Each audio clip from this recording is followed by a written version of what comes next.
Hi everyone, welcome to another episode of Convos with Sazón with yours truly, Cata Mejía.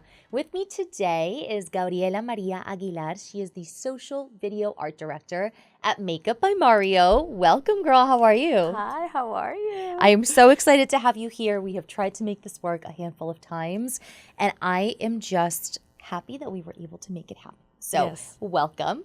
Estás en tu casa. Thank you so much. I was nervous and I know I was like, hey, busy, and then you pursued me and I'm so grateful. I'm excited to be talking with you. So yeah, thank you for having me. Of course. As I mentioned before, not only estás en tu casa, but this is like your sala, okay? So we left the nerves at the door. We're going to have a time, okay, where it's two girls yapping for an hour or so. And we love to yap. We love to yap. So before we get into the very exciting work that you do, I want to kind of set the ground for who you are as a person, you know, starting in your early beginnings. You know, how was little Gabriela? What was your upbringing like? And how did those experiences maybe influence the path that you ended up going down? Yeah. Ooh, that's a deep one. So I am from LA, born and raised. My parents are from El Salvador, so I'm a Salvadoreña. Yay. Yeah, I mean, growing up, I have two amazing parents who just were so hardworking. So I think that work ethic and everything really has been instilled in me. And yeah, I don't know what else to say. I'm a Gemini. What did you want to be when you grew up? You know, that is a great question. I think for me, I knew that I always wanted to do what I loved with people and brands that I loved. So even though I didn't have like a clear route, I knew that was like my true north. But I always had a passion for video. I went to school in UC Santa Barbara for communication. So I knew that I went there and got that degree. So it was kind of a little broad. And I was like, okay, I'll figure out. I tried journalism, didn't like. Tried PR, didn't love. And I just always had like a creative mind, heart. And I started video editing freelance, and I feel like that's just how it all started. Okay, that's beautiful. I'm curious to know a little bit more about your parents. You know, you mentioned that they instilled that hard-working work ethic, and did they do anything creative? Like, were they creative professionals, or did they kind of foster that in you in their free time? You know, they're not really creative, but I think that brings me a little bit, it gets me a little emotional because I don't think they had the opportunity or the time to be creative because they were always just like hardworking. So my dad, he worked at Bristol Farms. It's in LA. I don't know if you've heard of it. Yeah. For, oh my God, as long as I can remember. And he, you know, would miss like Christmases sometimes, and just because he was working, and he, you know, birthdays too sometimes. He would always show up in towards the end, but like just super hardworking. My mom was a nanny. Now she owns a daycare, a little house daycare. And so, yeah, I think they've always just been so hardworking. I don't think they had the time and the space, especially being immigrants from El Salvador. You just have to kind of, Hustle. just as immigrants, you have to just kind of, hustle. And, you know, I don't think they had like really the space. So I'm so grateful because I feel like because of their sacrifices, I am able to do, you know, live out my dreams. And, you know, I would not have been able to do that without them. They did help, obviously, in a lot of what I do being in New York as, you know, a woman living on my own, in my career, like all that is because they really made the way. So even though they didn't instill that like creativity, I feel like they made space for me to be able to explore those things. That's beautiful. You mentioned you actually went to school for communications and then later went into video editing. Were there any early signs about your love for creative storytelling? I ask, for example, if maybe, I don't know, you would take a camcorder, or Yeah. you would record home videos, or you would do skits, or you would be a creative director unofficially, you know, younger. That then eventually the route that you went down made sense, you know? Yeah. That is such a great question. I feel like you just unlocked like a memory right now. Tell me about it. So I feel like there's a lot of layers. One of the first is I studied abroad in Madrid with my best friend. Beautiful. And we were just like, hey, let's vlog. Let's just vlog. Let's just have a little vlog. Let's be little vloggers. So we, prior to going to Madrid, we ended up going to New York and then Washington to visit some of my family friends. So that's kind of like how it started. And at first it was just going to be for fun. But the way I fell in love with editing, it was just like Tetris, kind of like putting things together, a bunch of random videos and putting them together to like make a story, to make it make sense, to add the music, to, you know, I just really love that. Like I would find myself going to sleep pretty late, but like enjoying it because I was, you know, just heads down. But I think the vlog, why I say it's like, you know, layered, the vlogging part is funny because obviously it was like me on camera, which this is like I am not, it's weird. Like I'm usually behind camera when it comes to like my work, and I like it. So when I'm in front of camera like this, like it's like, oh, I wonder if it has to do with the fact that the director is the one who pieces the vision together, and so there is maybe a little bit more sense of control there in a different capacity. Yes. And it can be hard to let go. I don't know about you, but I'm a bit of a perfectionist. So I can understand that fear and uncomfortability of like, ooh, I don't know how this is going to turn out. And like now a different type of attention is on me. So when it comes to vlogging, like you said, it was just for fun. So there was like no pressure. No pressure. I get it 100%. It was no pressure. And also that also unlocks another memory. I'm a Gemini. I don't know if I said this already. Yes. But I'm a Gemini. So, you know, when I was little, we had moved to Maryland because my mom was nannying. So I grew up in Maryland. Really? Baltimore, Maryland? Yes. Oh my God. Not in Baltimore, crazy. but Okay. in a different area of Maryland, nonetheless. Amazing. Yeah, so we moved. I must have been like not even a year old, and we moved because my mom was, you know, the family she was nannying, who they're so amazing.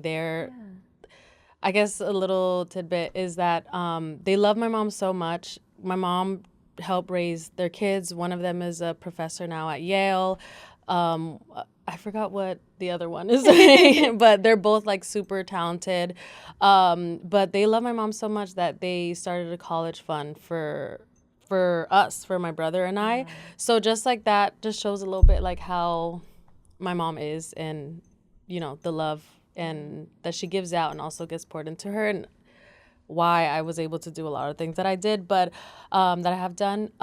But why I bring up Maryland is because my mom would say that I would be dancing on tables, you know, and like when people would come over, I would give them shows, and I would be sitting on the patio and people were like passing by, and I would be like, oh, like, where's your mom? Where's your dad? Like I was just like that little girl. So I feel like when I started the YouTube with my best friend, it was just kind of like, I feel like from that place, you know, of just like no pressure, and like the little baby Gabs just wanting to just vlog, which now I'm just so in the other mental space of like, you know, being behind the camera, more of like the art direction role, that's like totally not what I think I would do. But who knows? Exactly. Never say never, girl. Maybe she'll come out with some vlogs. I love that. I love that, especially because your face lit up when you were sharing both of those things. So thank you for sharing. I'm also curious to know, you know, you mentioned being first generation. What was it like to, alongside your parents, navigate uncharted territory? You know, for them, I'm sure it was different country, different language. My parents did the exact same thing. For you, maybe it was experiencing what it was like to grow up in a country like this one, going to college for the first time, you know, not necessarily having that blueprint or that playbook based on your parents' experience. Talk about that. Yeah, I am also the first person to go to college and graduate from my family. And it is a thing where it's like, oh my God, I did not really have anyone to tell me, hey, do this, do this, do this. I had to just like figure it out on my own. And yeah, navigate going to a 4-year that also was like not a lot of POC. I went to UC Santa Barbara. So navigating like a lot of those things, but I made it. You know, I finished and everything. So even though my parents did not have like the knowledge to be able to help me navigate college and university, they supported me in so many other ways. It's interesting to see, I speak for myself, but maybe you can relate to this as well, how our relationship with our parents evolves over time, you know, and in many instances, you are growing up with them. And then when you become an adult, obviously, I mean, we're never going to be able to fully understand what they went through because they had different life experiences, but you can have compassion, you can have more understanding. And so, I don't know, I think that shows in the way that you talk about your parents. You know, you have a lot of love and respect, and you also recognize that they did the best with what they could, you know, and you give them the credit that they deserve of like helping you support your dreams. Yeah, yeah. I do have a sister as well. Okay. And you reminded me because you were like kind of growing up together. Yeah. She is she 14 years older than me? Yeah, I think she is 14 years older than me. 14 or 11, I think it's 14. And she, yeah, again, she, like, I'm the first one to go to college and everything, but even though, like, she's one of the smartest people that I know. Also someone that's, like, extremely hardworking. And I think, like, she is someone that supports me so much. And also with her life and, like, how she just navigates to work and everything, like life and everything.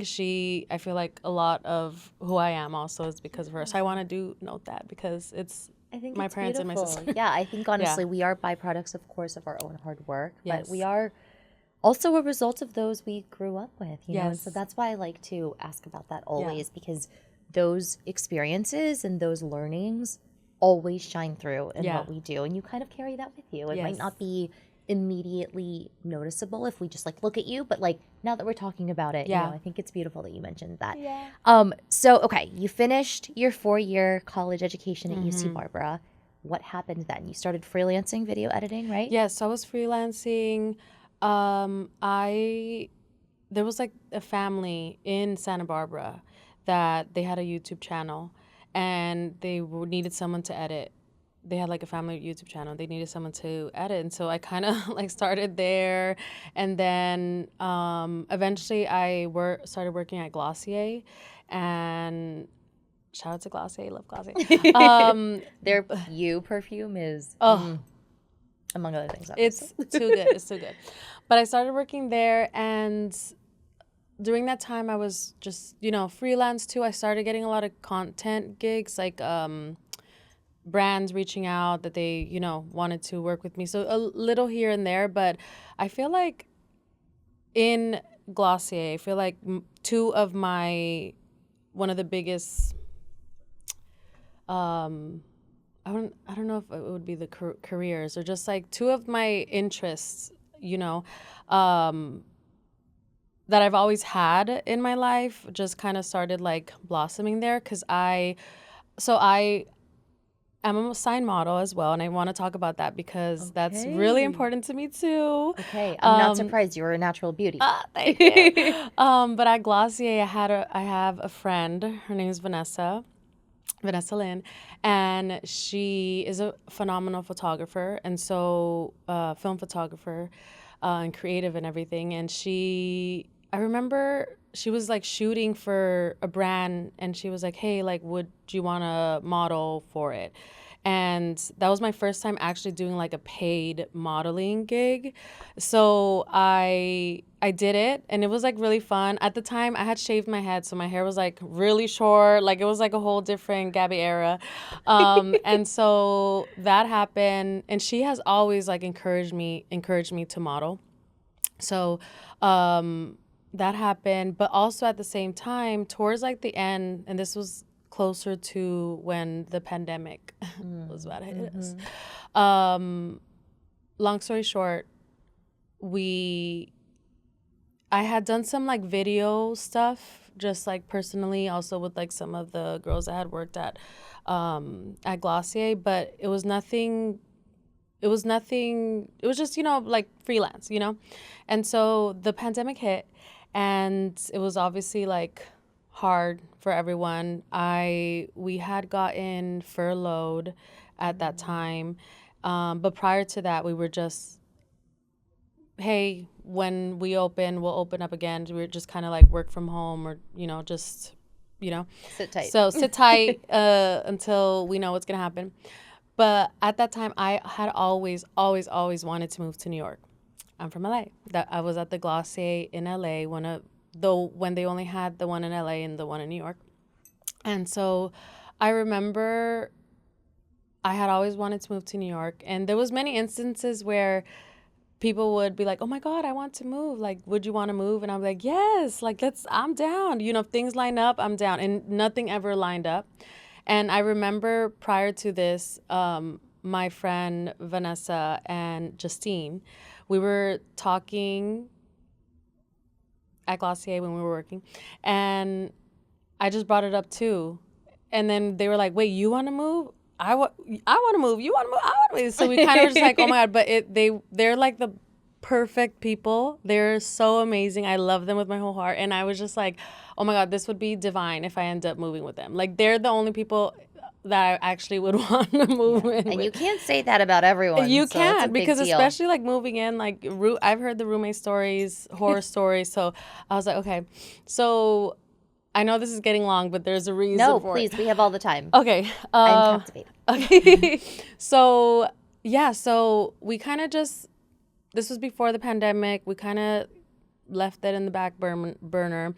And then pandemic hit, and we were just like on lockdown. And I was trying to figure out like, okay, what's my next move? Because I don't know if, what's going to happen, So I was like, okay, let me start like applying for some jobs. And so I remember like applying for a marketing role in Hulu, which I'm thankful that we're in a different path, because marketing, like, I just so appreciate my team, like the marketing team, but my brain is more like creative. So it's just like, there's reasons why, and I'm so grateful that doors did not open and, stayed closed. But I was applying to some things, and then my girls, Vanessa and Justine, they were like, hey, like, do you want to just go for a walk, like, one day? I lived in the Valley. They lived in K-Town, Koreatown. Mm-hmm. So it was like like 30-ish minutes away, but we couldn't really do anything during the pandemic. So they were just like, hey, do you want to go for a walk? And I'm like, okay, like, we'll go hang and walk. And we were a full mask on, met up with them. And then they were like, so what have you been doing? I'm like, yeah, like, I'm just applying and for jobs and everything, Hulu. And then I remember Vanessa being like, girl, what? Like, you need to be modeling. You need to be doing this. Like, you have to model. And also, we have a proposition for you. We're for sure going to move to New York. And would you want to come with us? And I think this was, I would not be able to tell you the timeline. Maybe it was like, it was like in around August. Okay. And at this point, like, your girl had no money. She had nothing. Like, I had just paid off some debt, and I was like, I want to move, and I feel like this is right, and I feel if this is really for me, God will make a way. Like, things will line up and everything. So I was like just trusting, and I'm like, okay, I am saying yes. even though there's like zero in my bank account, but I'm gonna say yes because I really do believe in like if things are for you, they will never miss you, and I feel like that's 100%. yeah, I agree. that's like a lot of my life just being a testimony of that. But I said yes, and then it was like in August, and then at this point we were all still working at Glossier, but we were like at home, like we weren't doing anything, you know. And I remember they officially let us all go, and I believe it is called furloughed. I think they furloughed, Yeah. so let us go, and then they like paid us out, and then at that same time, Vanessa had reached out to me to do a campaign for, I don't know if you know, Girlfriend Collective. Mm-hmm. Yeah, so the athleisure sustainable brand. And they wanted her to shoot the campaign, the 2020, I believe it was the 2020 fall campaign.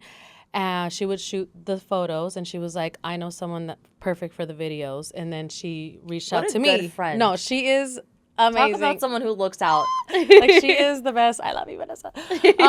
So first of all, just also having people that believe in you, sometimes even more than you believe in yourself, is like.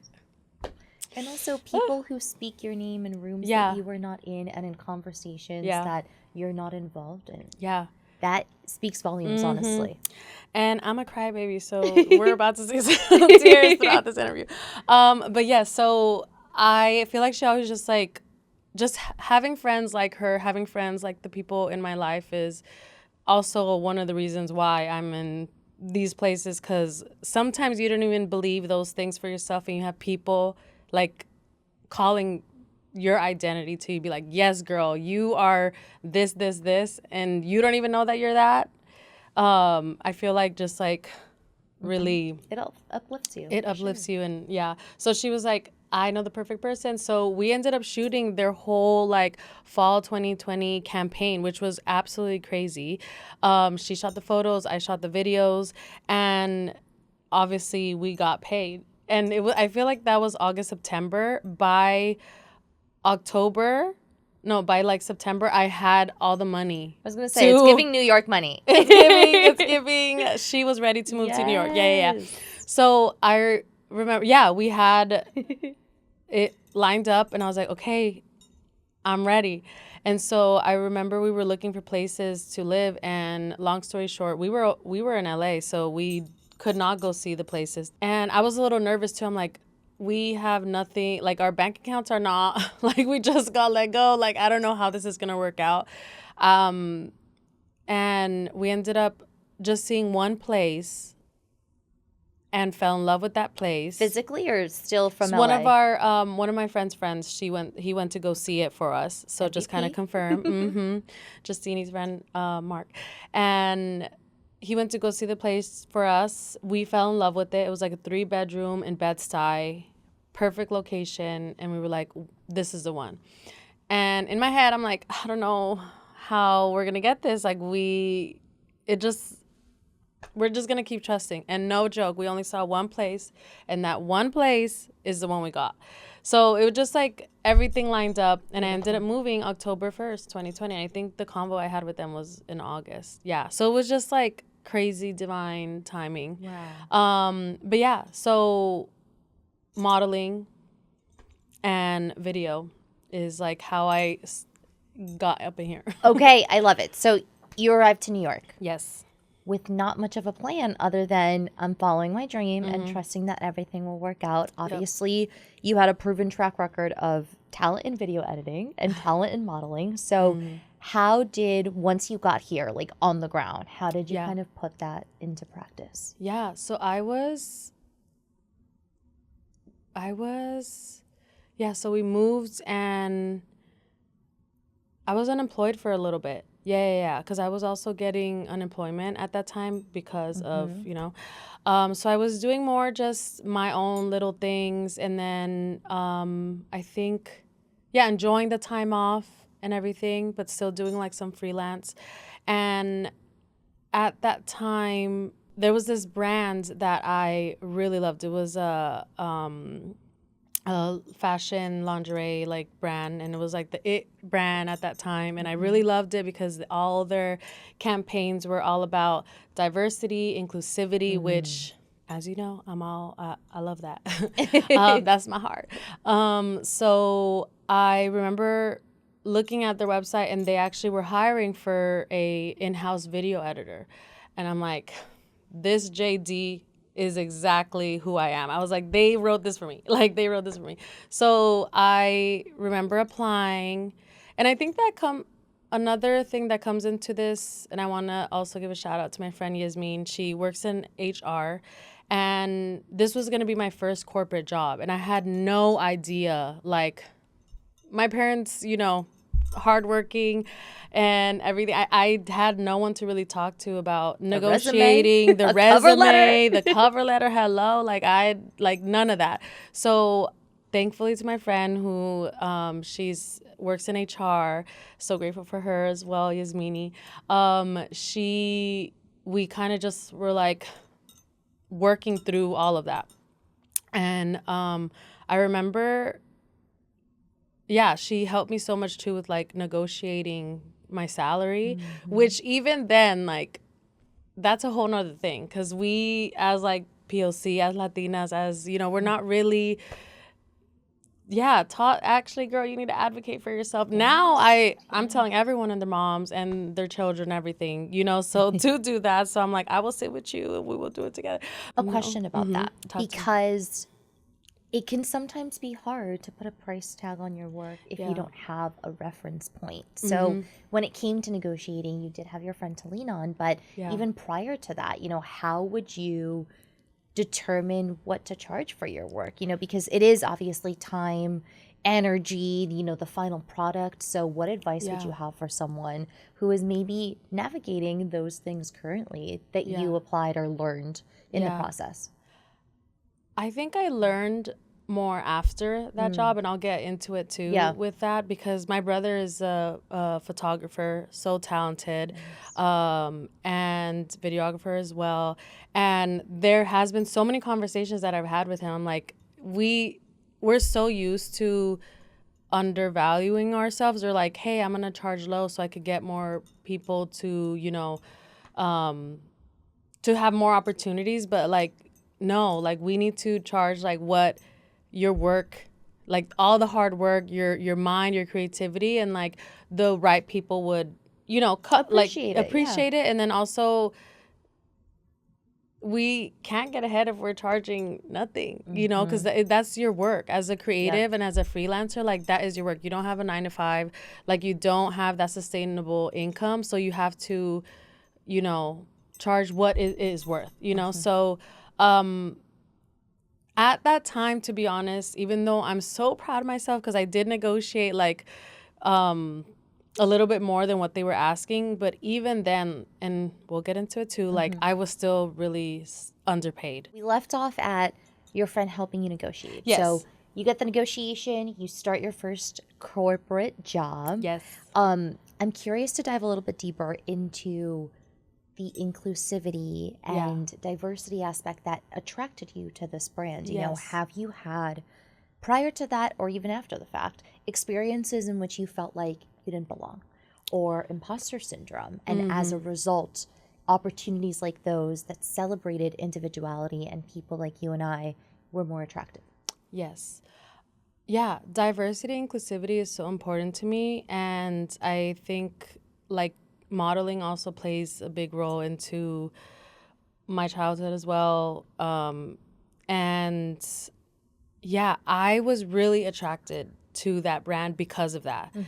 I saw plus size models, I saw people of color, black, brown, even people with disabilities as well. So it was like a very inclusive and diverse, and like what it should be now, what brands should celebrate and do now. But so I started working there, and it was an mostly all women team as well. So which was also super amazing and something I was really excited to be a part of. Unfortunately, it wasn't diverse and inclusive internally. And I think that's the problem too that happens, where it's internally, it's not like that, but outwardly, that is promoted. So I kind of like navigated a lot through there, being one of the few Latinas, one of the few POCs there, being overworked and underpaid. I was in charge of everything that had to do with video and the post-production part. So I bring this up because even though it was like such a hard experience and I had to navigate, yes, being one of the few in the room, which I am so grateful. And that's why it's also really important for me to be in those spaces. And before, at that time, I think I didn't really like walk in my power and walk in like knowing the importance of me being there, and like in my power, and knowing that that we deserve to be in those spaces. So that it was a hard one. It was a hard one. How long were you there for?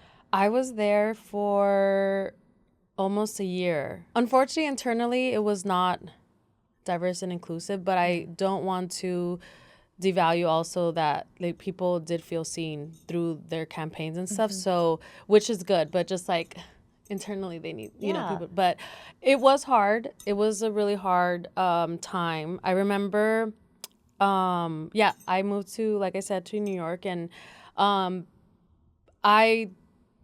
as much as like my mom will literally cut off her arm and sell it to be able to help me, like that's just like how she is. That's how, my parents are.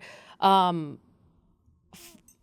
don't come from, money. So being in New York on my own and like having this job, like I had to, I'm like, that air's gonna go. I had to just figure out everything myself. Like, and so I stayed in that job, even though I probably should have left like way before that year. But I remember that I went to go visit home, and like my eye was twitching. Like I had like so many sleepless nights. My eye was twitching. Like I was like just not healthy. Like I was just not doing good. And I remember my sister and my mom kind of like sitting me down and telling me like, hey, like if you need to leave, like do it. Yeah. Actually, please do it. And like I know that it's scary not having anything lined up, but like your mental health and you come first, so and that to me was like a wake up call because before I would have been just like my parents probably did, like staying in things that probably didn't value them and everything, but they were like, we have to make it work because we have kids, we have a home, we have all these things. So I don't have kids, but I was like, I don't want to burden them on top of what they already have, but then also like they can't. So it just was like I had to figure it out myself. So them being like, you need to leave, like do this, and also if you need to come home, like you could do that. And so I ended up like quitting, even though I had nothing lined up, but I was like, I can't do this. I can't do this. That takes a lot of courage. And I want to take a moment to recognize that precisely because of everything that you mentioned. There is that conscious or subconscious pressure of, I didn't get this far to just get this far. It's not just me paving the way, but it's me as an extension of my family's hard work. Yeah. And, being one of the only in those rooms, I'm sure it's part of that inner conflict of like, but I can make the difference, kind of as if I stayed, but also at the expense of what, Yes. your sanity. And like you mentioned, like being in a workplace that actually values you. So I'm really proud of you for having taken that step and it was hard. for sharing as well, because I'm sure there are people out there that unfortunately are in similar situations and they're faced with that perceived financial stability, that additional pressure, and simultaneously like happiness and sanity. So that takes a lot. Yeah. I think the financial thing is like a huge one too, because, financial literacy is something that like I'm learned as I went, and also something that I'm still learning. You know, again, coming from immigrant parents, and they worked so hard. They did not have that financial literacy. So I had to figure out a lot of things like myself. And I think that's why it was such a hard decision, but I'm so happy that I did it, to leave that job, even though I had nothing lined up. And I'm like, okay, I'm just going to trust things will line up again. And, you know, but putting my mental health first. Also because as creatives, like when we create an output out of that place of like burnout, like stress and all that stuff, like it's nothing really fruitful, you know? So I ended up quitting. And but I do want to note that prior to that, I had a modeling agency reach out to me, and they wanted to sign me when I was still working there. But because I was like so busy and overworked, like I had no time to be able to model on the side. So didn't do it. So fast forward, I ended up quitting. And I think it was like, shortly after me quitting, maybe like a month after, I reached out again to the agency, and I was like, hey, are you Remember all still me? remember me? Like, are you guys still interested? And I remember they were like, hey, yes, like we would love to meet you in person. Like, do you want to come into the office? And so no pressure. I was just like, okay, let me just go. And that day I got signed with them. So it was just like, so things were already lining up, and I'm like, okay, like, and I want to talk about too why like modeling and diversity and inclusivity is so important to me. And I think, as I told you, and you know, I am a plus size Latina, specifically from El Salvador, Central America. So I remember growing up having these Teen Vogue magazines stacked up like this. And, you know, as a little girl looking through these magazines, and like no one ever looked like me. So to be a plus size Latina and a model as well is important to me, because growing up I didn't have anyone that looked like me. So I know how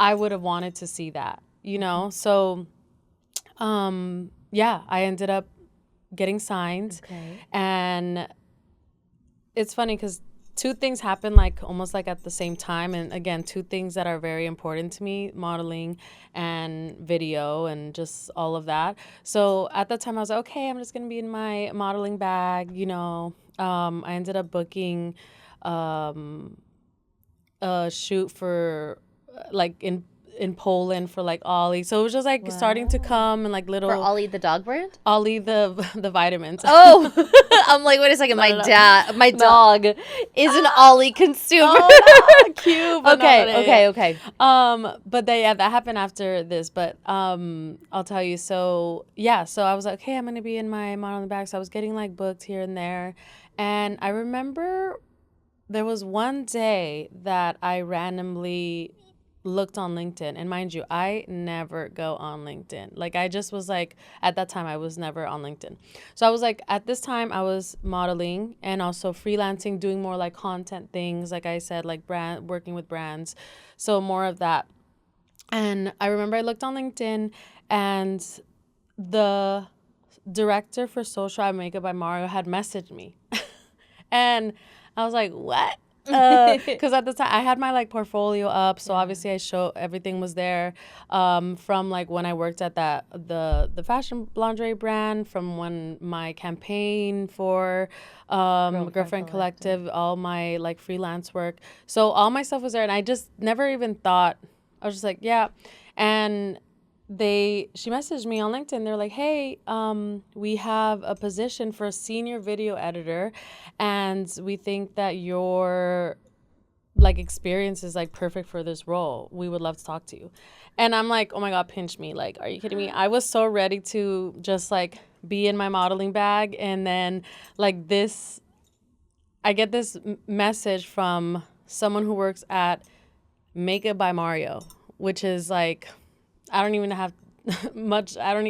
I think we it know. speaks for itself. It speaks for itself. Like, he is, one of the most, like, amazing, talented makeup artists of our generation. And the reason why so many, celebrity brands are now popping up, because he just paves the way for so many people. He is amazing. So I was just like, oh my God, like, this is crazy. Of course I have to take this interview. So I ended up taking the interview, and I remember meeting with the director at the time, and she was a Latina, and of course for me that was like, oh my God, Latina queen, as like a boss at it, like in corporate, so that already was like so encouraging, and I'm like, oh my God, and the role just seemed like it was, again, made for me. And I remember we had a couple calls, and then it might have even been like a week or something after our first initial email, and she had asked for me to go meet in person. So I ended up meeting in person. I think that day I had just went to go like take my digitals with my agency, my modeling agency, and then I went straight to the interview. And we talked. It was just like, it felt so like divine. It was just such like, it just felt right. It just felt right. I wasn't trying. I was just like, this is what I do. I just kind of also went with it with an open hand. And I think that's a lot of the things that I do is more like that. Like, I don't want something where I'm like fighting for dear life to hold it. Like, I want what is for me. So I kind of was just like, let me just go and just, be myself. And if it's for me, it'll be for me. And so that day I went to meet in person, and that day she's like, I'm just going to tell you, like, you got the job. And I was like, and like the salary was actually what I should have been getting paid. Like, everything was perfect. It was like so aligned. And so that's how I got the job. I love how full circle that was, because it had what you were looking for. It had what you had mentioned were previous challenges in your early career. So I agree. It does seem like it was divine. I'm curious to know, timeline-wise, when was this? Like, what year was this? Yes. Roughly. I don't need like an exact date or anything. It was just more so. I think it was 2022. Okay. I asked to put into perspective how much can happen in a seemingly short amount of time. Yeah. You in about a year and a half, 2 years, completely moved cities. You were putting your own terms on the work you accepted, both on the freelance front, on the modeling front, and then you learned what you had to learn, I guess, from that in-between experience, and you attracted a role that was made for you, like you said, and I really do believe that. To talk a little bit more about the modeling aspect, I'm so intrigued by the fact that you've spoken previously about the fact that you are most comfortable behind the camera. So what changed within the setting of modeling? What made that type of work in particular attractive to you beyond the representation aspect? Like, did you have to do anything before a shoot to get yourself kind of like in the zone and comfortable? Or was it more of like you're letting go and seeing what happens? I think I navigate more that way. Yeah, I feel letting like go. I navigate. Yeah, I'm just like letting go, and just letting go. Yeah, I think that's how I navigate a lot of things. Even with this interview, I was like, okay, I know that I'm really nervous, and I asked you like what we were gonna talk about. I'm like, hey, but like I just gotta just kind of like go. But with modeling. I mean, there's another layer too, not only being a Latina, seeing representation, but also being plus size. I think growing up, also seeing those teen Vogue magazines, everyone was thin, so for a long time, I always equated beauty to being thin. So I feel that even right now too, in this age where everyone is, everyone is on the letter O. And, you know, I don't bash anyone because I know the type of world we live in. And, like, women have so many, like, so much pressure on themselves from, like, beauty standards and just everything. So I just know how easy it is to be, like, wanting to fix the things that we think that are a problem, which are not a problem, but society puts those things on us. So for me, like, being plus size is, like, fighting against those things. And also, like, I think for me, being again in those spaces as a plus size Latina, as just a plus size woman, in a space where historically being beautiful has always been equated to being thin. So I'm like the opposite of that, but that does not mean that I'm not beautiful and powerful. So I think being in those spaces, like as a model, that is also what like attracts me. So I kind of just beautiful. kind of let go, and I'm like, here I am type thing. Like if I think too much, I'll psych myself out. So I'm just like, here I am. So for those who have no idea what goes into being a social video art director, you know, what does that look in practice, and how does the priority to showcase representation and inclusivity translate to your executive vision as well? Yeah. I think my team really does a great job in like who we choose as the models. So I think that's where that inclusivity, diversity, you know, goes into. So that's like the first layer, especially social. Like all the models that I've worked with are amazing, and they're just beautiful in their own way, and I think represent like, just All the right things. all the right things. Yeah. So, I feel like that is,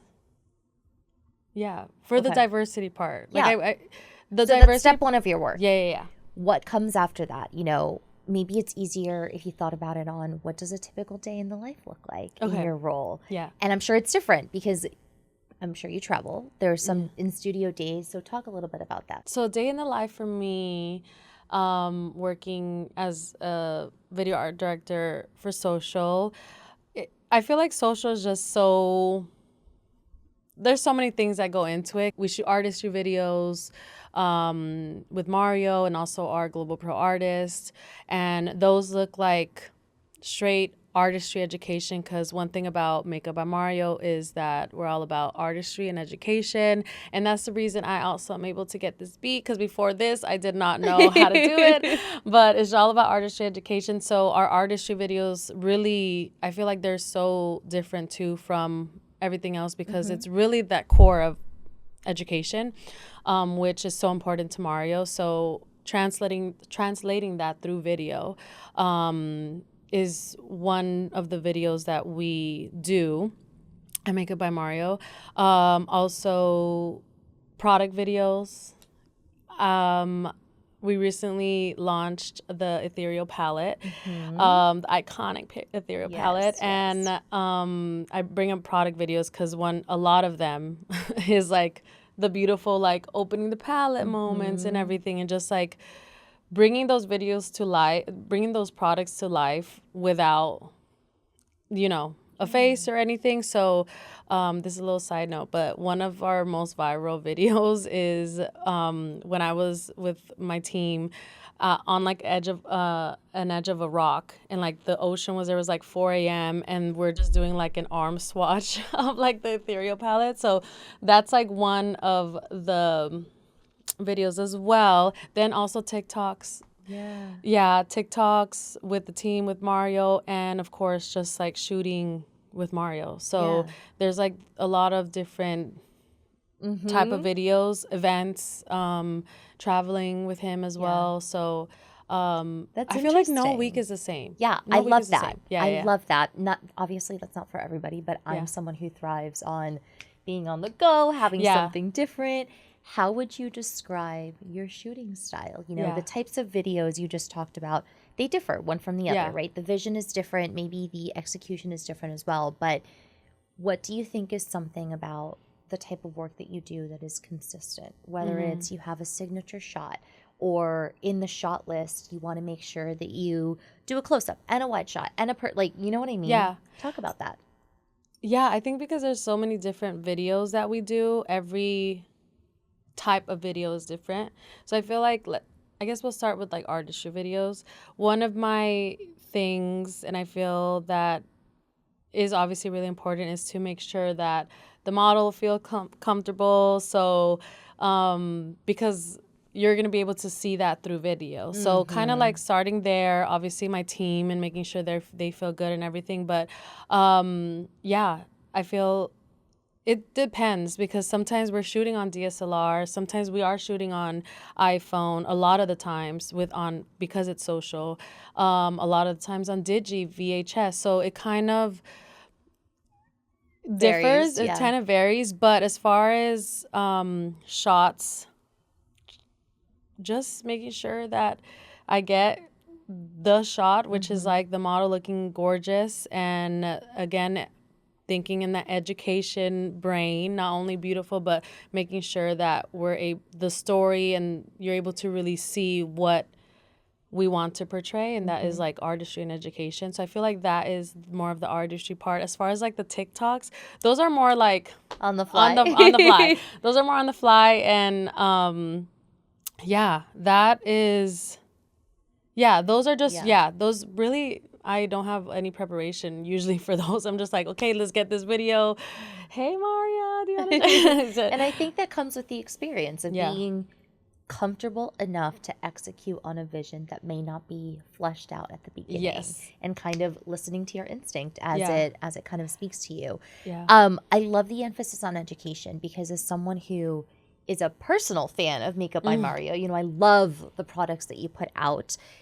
I also am not someone who is an expert in makeup by any means. You know, I learned how to put makeup because I started my career as a television news reporter, and we were taught how to do that. But still to this day, I basically use the same kind of like routine of sorts. And so I really like that education focus of kind of breaking that barrier to entry and showing people anyone can use these products, and you can adjust them to the style that you want, you know, not you adjust to the product, but vice versa. Like, use the product to enhance whatever it is that you want to complement. Yes. Oh my God, I so agree. I mean, prior to working at Makeup by Mario, I was, as you know, at Glossier. So, and that's more like super natural, and just more like clean girl, you know, which is still beautiful in its own way. But that's kind of like me. That's how I stepped into like Makeup Mario. So I really didn't have like a lot of like that soft glam knowledge of like how to do that. But like traveling with him, seeing his master classes, like before obviously seeing makeup, thinking about Mario, it's like celebrity makeup artist. Like, he does the most iconic glams of our generation, and just like I wouldn't even know how to do that. But he opened it up to us to kind of learn those things through like master classes. And I was then not so intimidated to do like that soft glam, because now I know how to do it, because I learned from him. And just like, you know, making sure everything we place is like more lifted, and the lip lift. So like all these things that prior to that I didn't know, and it makes makeup less more intimidating, because it's like we all could do it. We just need to learn and be educated by I would also say that makeup, like many things, evolves. You know, styles that are in now maybe weren't it a year ago or a decade ago. And I love that you have a front row seat to one of those leading brands that kind of sets the tone and, like I said, you know, empowers others to apply it. I would love to know, what's a project that you're personally proud of, whether that's within your current role or just throughout the course of your career? I think a lot of the ethereal stuff that we just did, I'm really proud of. I'm not someone that really posts anything, just in general. Like, I don't, even though I work on social, like, I'm not on social media. And that's probably like why. So like, I don't really post a lot, but I'm like, I'm gonna post all the ethereal content that we did that really killed it. But I think, because I think from like the artistry videos that we shot with Mario to those product videos. My team did such a great job in really like making the ethereal world come to life, and helping Mario's vision come to life too. So I'm really proud of that, And I think because it is social, things are always changing as far as like what is trending and, but as like a brand that is more timeless, like it's not just something that's going to be like trend, like it's a timeless brand. So I think as like our team, just trying to figure out what that looks like, and making sure that, what we do is timeless. That's beautiful. Yeah. Creative fields, I have heard and also experienced on my end as well, there is a lot of balance of visions, right? There are a lot of opinions in the room. So there's a lot of cooks in the kitchen. Yes, sometimes a lot of cooks in the kitchen. How have you balanced, staying true to how you would like to execute a project and simultaneously incorporating all of the opinions that you're like, you know what, that would be good. Or I really have to listen to whoever it is because of the influence or anything along those lines? So, great question. I think working for a brand, I think you come with your own, way of executing, creating, and everything. And it's just kind of like a marriage of what the brand wants, what Mario wants, what the team wants, to make sure, like, it's also social, what performs well, everything, what's also trending, and all these things, and like marrying it with just making beautiful things, So I think, it's just like a marriage of like all of those components and trying to make something that, in the end is beautiful, but also brand aligned. What would you say is either a type of video or a type of work in general that you're interested in dipping your toe in that you maybe haven't gotten the chance to? So you've done modeling, you've studied communications, you're focusing on, video for such a massive brand, whether it's on a personal or a professional front. Is there anything that's piquing your interest right now to eventually explore down the line or do more of? I think, just creating fun content for me that's like no pressure, just like myself on camera has always been something that I was interested in. And I don't know, who knows? Maybe she'll be posting on TikTok more, posting more on Instagram, but just like, again, that relates to also like being plus size, being, Latina, and just, being in corporate as a Latina. Maybe the vlogging will be back. Maybe the vlogging will be back. Who knows? Have you gone back into modeling in any capacity? So what's so funny is that I had for like, almost a year I was not doing anything because work is, because of the role that I have, like it's very hands-on, and I'm so grateful for. And as you know, like traveling a lot, and I have a shoot probably like 2 to 3 times a week, just like super busy. So I didn't really have time to do any modeling things. But I talked to my agent, so we're who knows? Maybe she'll be in some like fashion things, but still obviously like heavily involved with work. But just like, who knows? Maybe a little fashion. And I ask because, as important as it is to have a 9 to 5, and I say 9 to 5 very loosely because I'm sure that you have days that are not just 9 to 5.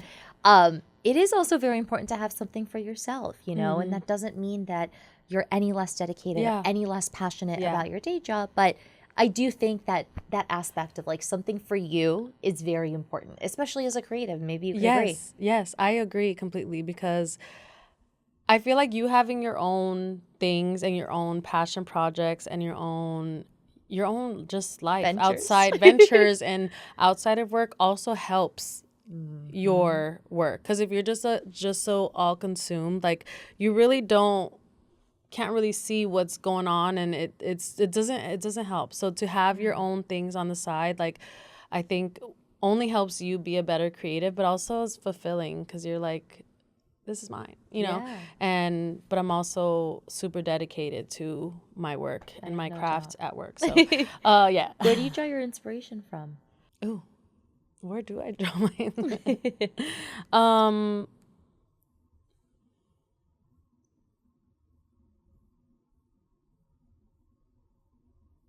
I never really thought about that. I asked because you related to what I said earlier of you weren't that well versed in makeup maybe earlier, but with more exposure and more practice, you've gotten into that a little bit more. And so one of the things that I was wondering, and it happens to me all the time, is maybe you see a look that Mario tries at work and you're like, I'm going to try that at home. Or a personal experience of you engaging with the products that you work with kind of set the stage for a future project that you ended up executing on, you know? So I think it's more so drawing the parallels between being outside of work and how that translates to you being at work itself, you know, and how you execute on those visions, you know, because beyond product launches and beyond master classes, which I feel like, and you can, of course, please correct me if I'm wrong, those are expected moments, you know? So especially for those that are on the fly in the moment, you know, where does that kind of come from, that vision? I'm having a hard time answering this one because I feel like I really am someone that's really on the fly just in general. So that is something that I really need to think about because obviously I draw inspiration from something. I'm just like, where do I draw inspiration from? Yeah, I just like making beautiful things. Okay. Is there a type of environment in which you feel the most comfortable being able to let go and being able to try things on the fly? Like maybe it's one of those things that you didn't always have the safety to be like, take it and run with it. We trust you, trust your vision, but maybe you found that in the realm that you have, which is why you're able to comfortably try something, and if it doesn't work, that's fine, you know? I have to say I'm so grateful for my team and so grateful for Mario. I feel like he really trusts us to do beautiful things, and I think being in spaces that, like my job, that has allowed me to kind of be able to be comfortable and try things and see what works and what doesn't, and going from there, I feel like I really enjoyed like our artistry days because that's where, you know, we explore with like different cameras and like different angles and Digicam, VHS. I am having a hard time with this. It's okay. It's not always evident. I think I just haven't really thought about it that like deeply. What would you say is something that people would be surprised to know about what it takes to do your job? Examples.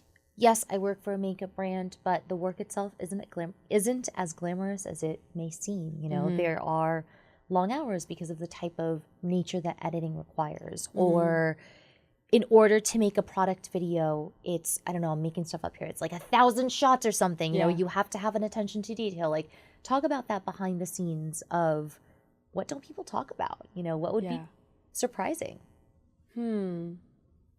Well, I think when it comes to video, it's so funny because a lot of videos that, obviously because it's social, a lot is like 15 to 30 second videos, right? But there has been like an hour of footage. So it's just like, you know, I guess knowing that a 15 to 30 second video probably had like there was a lot of work to get to get that video to where it is. And honestly, as someone who knows what it takes to edit and to look for the shot or the moment that you're going for, it takes a lot of ruthless decision making. And what I mean by that is, it may have taken an hour to get those 30 seconds of footage, but you have to make that decision and kind of be okay with it and move on. Because if you're still thinking about, but what if there was a second that we didn't review? Or what if You know what I mean? Like, I'm sure you would agree that it would drive you crazy. Yeah. So how do you make those decisions and comfortably make the decision and move on and just like trust that it's the right one? I feel like for me it's become just more innate, you know?